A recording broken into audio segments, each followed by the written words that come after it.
did something happen. The phone finally connected. I quickly informed my husband of the situation. It seems someone broke in. The room is a mess, and your room is okay, but something might have been taken. I'm calling the police right now. Wait a moment. Actually, my husband hesitated before revealing something unexpected. I had let my mother stay in the room during our trip. What does that mean? My name is Karen. I'm 29 years old and a company employee. I've been working relentlessly since graduating from university, and I got married just a year ago. My partner is Sam, a business associate from a collaborative company. I first met Sam when I attended a meeting at his company as the new project leader. Nervous, he greeted me with a smile. Nice to meet you, I'm Sam. I look forward to working together with you today. After several meetings, we gradually got to know each other better.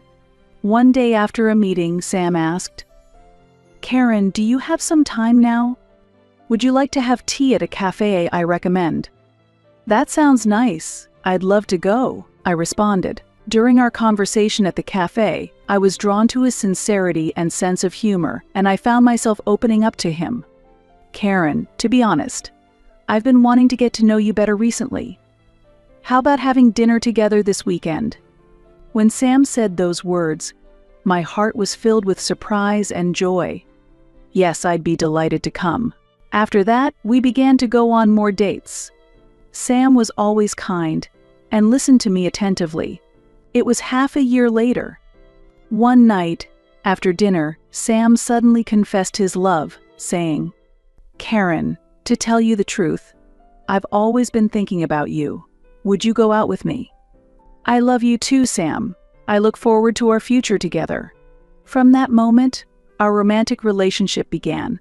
As we continued dating, Sam proposed several times, saying, "Karen, let's live together. Let's get married." At first, I hesitated, thinking it was a bit soon, but I was drawn to Sam's deep love and his strong desire to live together. Then, one day, I responded, "Sam, I also want to build a future with you. Let's get married."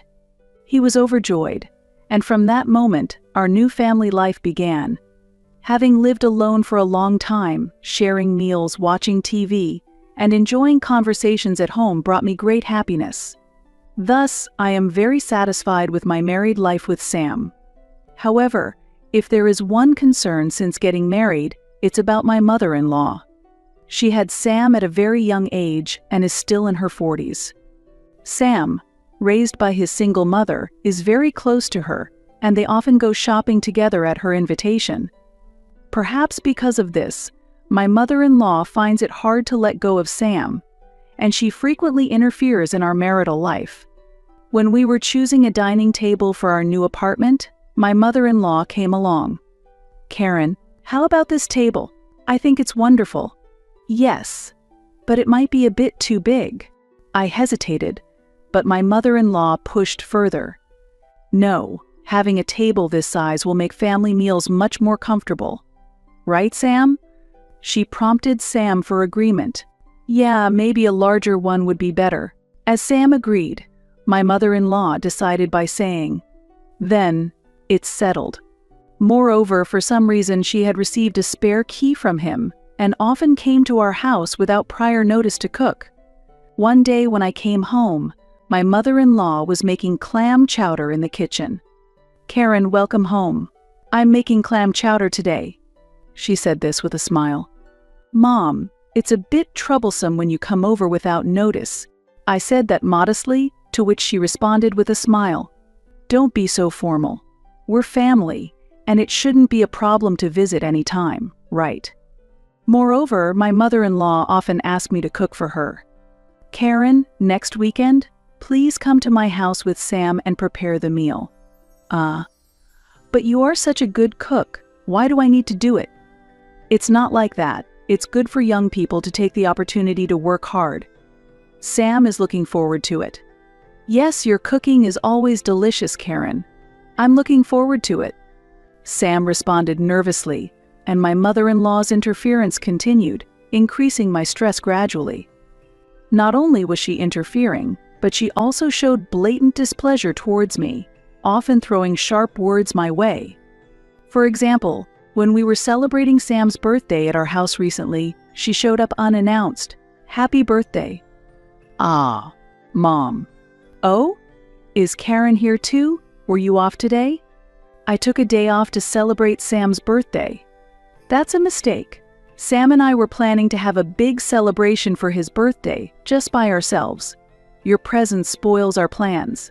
I wish you had read the room a bit better. Even so, I am married to Sam." "So what if you're his wife? You're not claiming to be better than a mother, are you? Your connection is just a piece of paper, so don't get ahead of yourself. We have a blood connection, and I am the one who brought Sam into this world." Thus, she prioritizes the parent-child relationship and looks down on our marital relationship. She does not favor me because she loves her son dearly and is often cold towards me. Still, I convinced myself to endure this, avoiding any sort of jealousy. The fact that she raised her son alone is indeed worthy of respect. However, an incident I couldn't forgive occurred. It happened last week. In the living room, there was an old watch passed down to me from my deceased grandfather. When my grandfather fell ill and closed his watch store, he entrusted me with this oldest watch. This antique is worth over $20,000, and my grandfather's will stated that it should be used in times of financial hardship.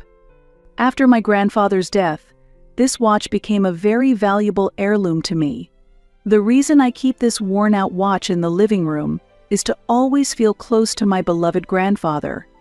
However, when my mother-in-law visited, she saw this watch and criticized. "What is this? Why keep such an old, worn-out watch in the living room as if it has any value?" I tried earnestly to explain that the watch was a valuable antique and a memento from my grandfather, but she showed no understanding. Seeing her looking down on the keepsake, I felt as if both my deceased grandfather and I were being despised, which was very painful. If being scorned by her meant protecting it, I chose to store the watch in a drawer in my room and keep it carefully. Later, she asked with a laugh, "What happened to that worn-out watch?" When I replied that it was stored in my room, she looked pleased that things had gone her way, which further irritated me. Of course, after she left, Sam asked, "Are you okay?" and comforted me. I expressed my dissatisfaction toward his mother to him and shared my painful feelings. While he listens to me, he always responds, "My mother does it because she loves me. I'm sorry." I am not seeking an apology from him, but rather his support against his mother. Despite this, he respects both his mother, who raised him alone, and me. Understanding his struggle between his wife and his mother, I could not blame him. As a result, I had no choice but to endure it for his sake. One day, he suddenly planned a week-long vacation trip. I felt a lightness in my heart thanks to his thoughtfulness to ease the tension with my mother-in-law. We promptly took the vacation and departed on a small family trip. At the destination, I thoroughly enjoyed our time together, just my husband and me, without thinking about my mother-in-law at all. It was undoubtedly a happy week.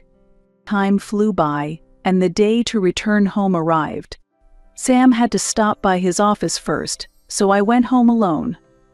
As I walked back, reminiscing about the pleasant memories of the trip, I unlocked the door to our house. It was our familiar apartment, but the moment I stepped into the living room, I felt something was off. What could it be? I wondered to myself. I walked around the living room with an uncertain feeling. Wait a minute.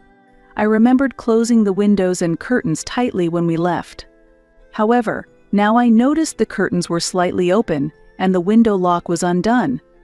The sofa cushions were placed haphazardly, and the TV remote, usually kept in its case, was neatly lined up on the table.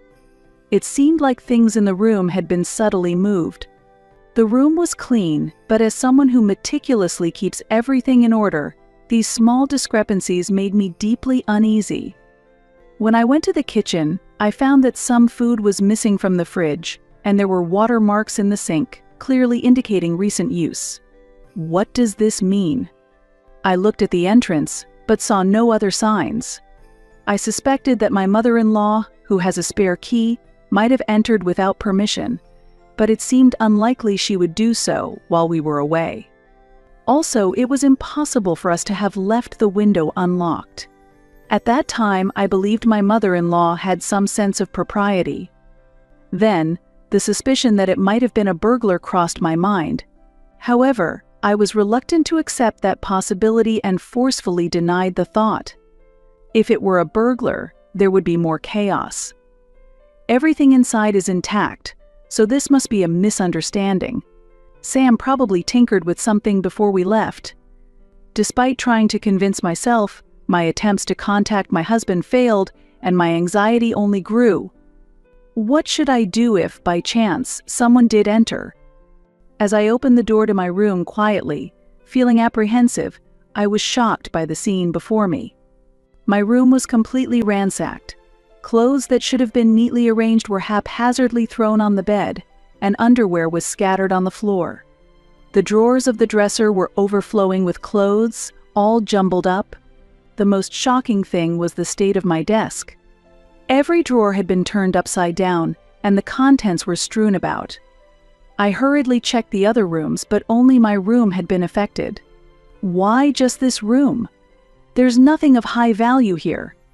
As I thought about it, the watch inherited from my grandfather came to mind. No way. Why is it gone? I searched around the desk while digging through, but the watch was nowhere to be found. At that moment, I was certain the watch had been targeted. Despite my suspicions about why such an old watch needed to be stolen, I lost my composure and hurriedly tried to contact my husband again. Did something happen? This time, the call connected. I quickly explained the situation to my husband. It seems someone broke in. The room is a mess and your room is okay, but something might have been taken. I'm calling the police right now. Really? Yes, some food is also missing from the fridge. Someone might have sneaked in. Wait a minute. I want to check it out myself before calling the police. I'll be right back. Meanwhile, see if anything else is missing. But I can't wait. This is urgent. Some of my things are also missing. Actually, my husband said something unexpected with an uneasy tone. I had let my mother stay in the room during our trip. What does that mean? Our apartment is close to the station and has good access to downtown, so my mother asked me if she could stay here to keep it safe.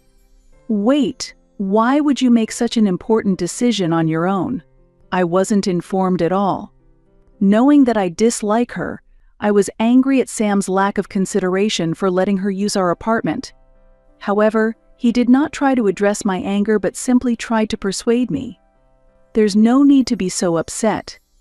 It's always been like this. My mother comes and goes as she pleases. Just endure it like before. That's not a joke. I can't forgive this. My mother-in-law ransacked the room. It's outrageous to just endure it. Then, suddenly a voice from behind. Karen, why are you so upset? Mom. Are you talking to Sam right now? Why do you speak to my son like that? I'm angry because he decided on his own to lend out the room to you during our trip. How dare you? Blaming Sam is like saying you hate that I'm here. Indeed, I do not wish for you to freely come and go in our house. What? You're really a coward. Karen, don't talk like that.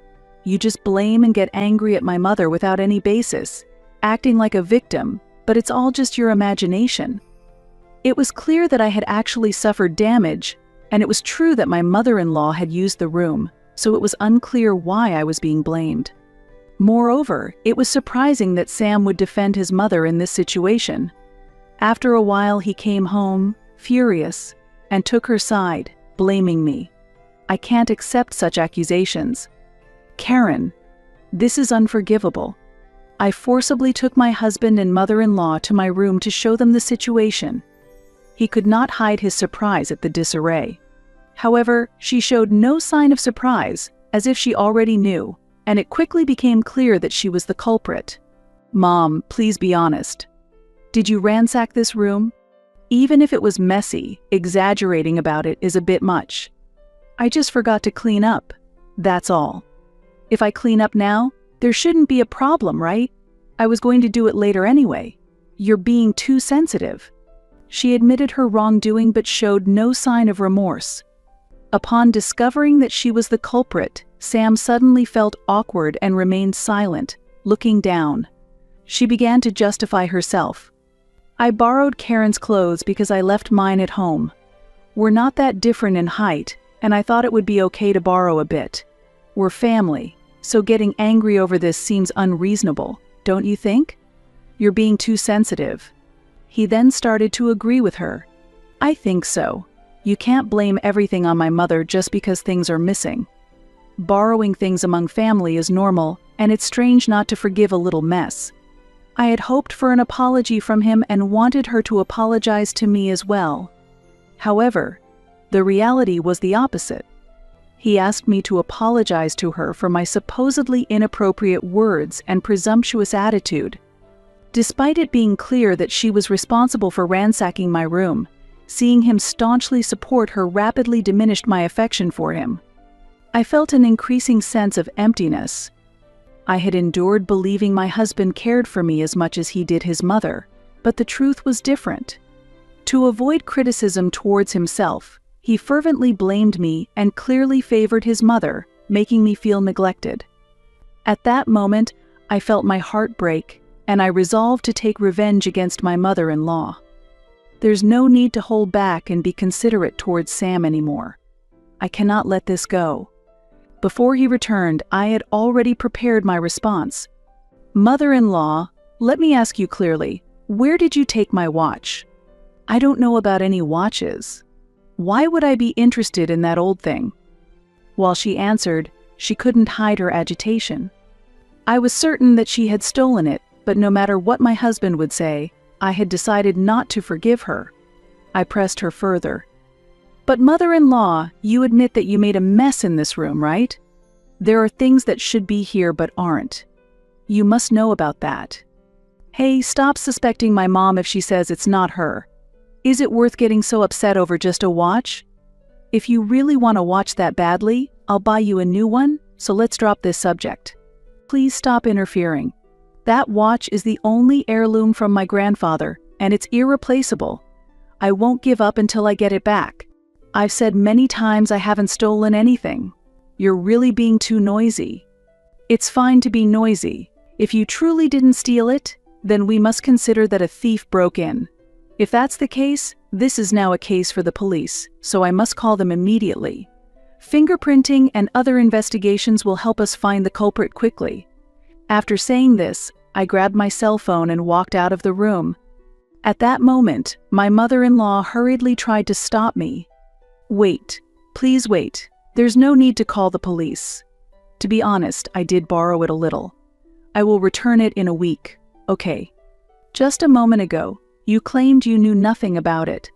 And please don't use the word borrowed. Taking something without permission is the same as stealing. You've just admitted to stealing it. Where is the watch? It's very important to me, and I need it returned immediately. I cannot wait for a week." As I asserted this, she began to sweat profusely. "It's impossible." "Why is that?" "Because I've already sold it to a pawn shop." "What?" "Really, it sold for $20,000. Can you believe it? I didn't think it was worth that much." "Stop joking. Can you return the $20,000 immediately then? I plan to go to the pawn shop myself to retrieve it." I'm sorry, but that's impossible. I've almost completely spent that amount, and only a little is left. So please don't expect anything more from me. You'll have to raise the funds yourself." Witnessing her mocking and disrespectful attitude, I realized that further discussion was pointless, and I decided to take the final step. "I see. This was your last chance, unfortunately." While saying this, I dialed the police. "I'm the person who called earlier. Unfortunately, a theft has occurred and the perpetrator is here. Please come immediately." After the call, Sam and his mother frantically appeared before me, asking, "Who did you just call?" I explained the situation in detail. After contacting Sam, I immediately reported our situation to the police. They told me to check things out first, and if there was indeed an incident, I could call them again. Now, having confirmed with you, it's clear that you've stolen my watch, so I've reported it to the police. Not only did you steal it, you sold it without permission, which is a crime.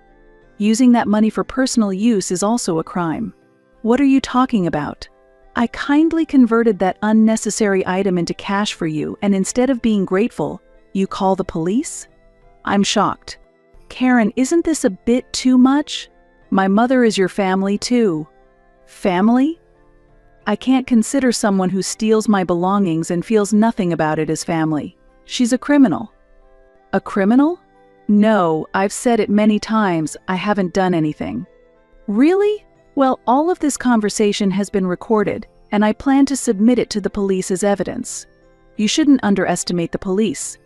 Once they check the fingerprints and the pawn shop's camera footage, it will soon be clear that you are the culprit. Continuing to hide it will only make things worse for you. As I smiled coldly, both my mother-in-law and husband showed their anger. This is ridiculous. Just because I borrowed it, it has come to this. Are you serious? If you do this, I won't hesitate to consider divorce. Is that what you want? You'll be in trouble too if we get a divorce. They think the word divorce will make me comply. Calmly, I responded to my husband's smugness. I don't mind at all. It's more problematic that your mother is a criminal. I was prepared for divorce from the beginning. Wait, please. The divorce talk was a joke, just a slip of the tongue.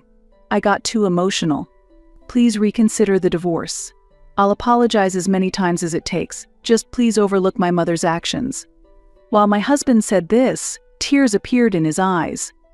Ironically, it should have been his mother apologizing, yet she just stood there, arms crossed, staring at me intimidatingly. Your excuses are useless.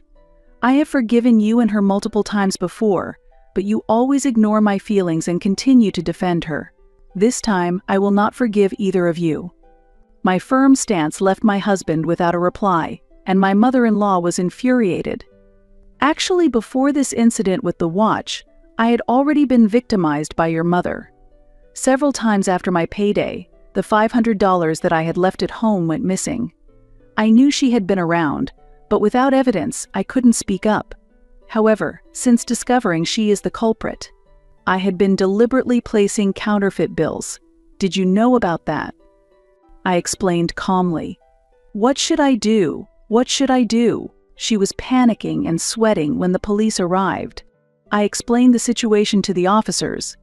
Sam and his mother tried to argue with, "This is just a family matter," or "My wife is exaggerating the situation." But the police, based on the condition of the scene and the recorded conversation, took her into custody on suspicion of theft. Sam went to the police station with her. Accompanied by another officer, I headed to the pawn shop my mother-in-law had mentioned. At the pawn shop, there was evidence of my mother-in-law selling the watch, and surveillance footage was available. Fortunately, my grandfather's watch had not yet been sold and was still there. Thanks to the officer's explanation, I was able to reclaim my grandfather's watch. It was difficult to confront my husband and mother-in-law so directly, but I believe calling the police was the right decision. The moment I held the watch, I felt as if my grandfather was praising me. Subsequently, the divorce proceedings with my husband were completed. Until the end, my husband pleaded to avoid divorce and begged me to save his mother, but I ignored his requests. I occasionally see my husband at work, but I ignore him, and my supervisor, who understands the situation, handles it appropriately. Through lawyers, communication was strictly maintained, and ultimately my husband accepted the divorce. The police added evidence from the pawn shop clerk's testimony, confirming my mother-in-law's guilt. Currently, she is serving a 3-year sentence in prison. Initially, her actions were meant merely to harass me, but after learning that the watch could be sold for an unexpectedly high amount at the pawn shop, she became overexcited and squandered the money. As a result, she lost her part-time job and will likely face difficulties finding employment after her release from prison. What started as relatively minor harassment escalated into a major crime that ultimately devastated her life. The foolishness of her actions is astonishing. Furthermore, since she had no significant savings, the roughly $20,000 needed to reimburse the pawnshop for the watch was ultimately charged to my ex-husband. He is now working hard to earn money for his mother's living expenses, and the details of our divorce and his mother's actions have spread at his workplace, making his daily life uncomfortably scrutinized. Meanwhile, I am free from the stress caused by my ex-husband and his mother, and am thoroughly enjoying my independent life. While my married life cannot be called a success, being able to protect the valuable watch handed down from my beloved grandfather has been a great consolation for me. Currently, I am focusing more on my personal time than on romantic relationships, and I intend to enjoy my single life. I am also interested in finding new hobbies. A new chapter in my life is about to begin. Having overcome past hardships, I am now committed to cherishing myself and fully enjoying my life. I plan to fill the coming days with hope and joy, and to lead an active and positive life.